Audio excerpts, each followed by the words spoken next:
The Phipps family trust was a bastion of wealth and tradition. Generations had relied on its prudent management. Its crown jewel was Lester and Harris Limited, a once thriving textile company, but times had changed. Lester and Harris was now on the brink of collapse. Its machinery was outdated, competition was fierce, the company was bleeding money, threatening the future of the Phipps family legacy. The beneficiaries of the trust, accustomed to comfort and security, grew anxious. The weight of their ancestors' success pressed down upon them. They needed someone to navigate this crisis, someone they could trust implicitly. Mr. Boardman was the epitome of discretion and integrity.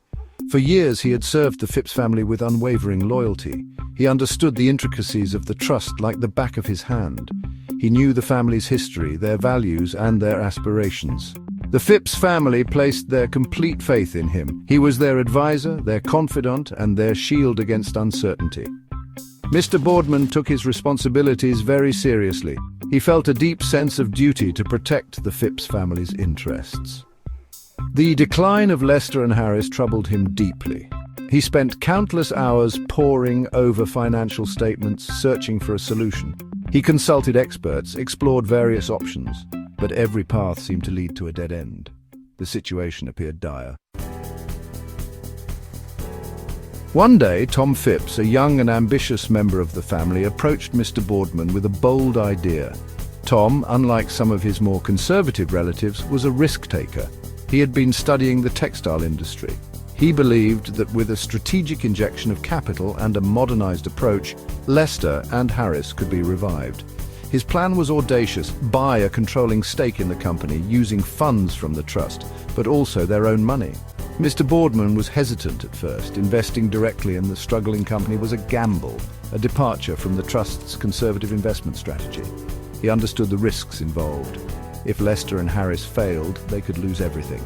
Yet he also saw the potential rewards. If they succeeded, they could save the company and secure the family's financial future. Despite his reservations, Mr. Boardman was swayed by Tom's enthusiasm and his own belief in the plan's potential. They agreed to proceed cautiously. They conducted thorough due diligence, analyzing market trends and assessing the viability of their strategy. Mr. Boardman, ever the cautious fiduciary, insisted on a limited investment from the trust, with the majority of the funds coming from their own pockets. He wanted to minimize the risk to the trust's assets, while still giving the plan a fighting chance. The decision to invest was not an easy one. Both Mr. Boardman and Tom Phipps put their own reputations and finances on the line. They knew that failure would have severe consequences, but they were driven by a shared belief in Lester and Harris's potential and a desire to protect the Phipps family legacy. It was a gamble, but one they felt was worth taking.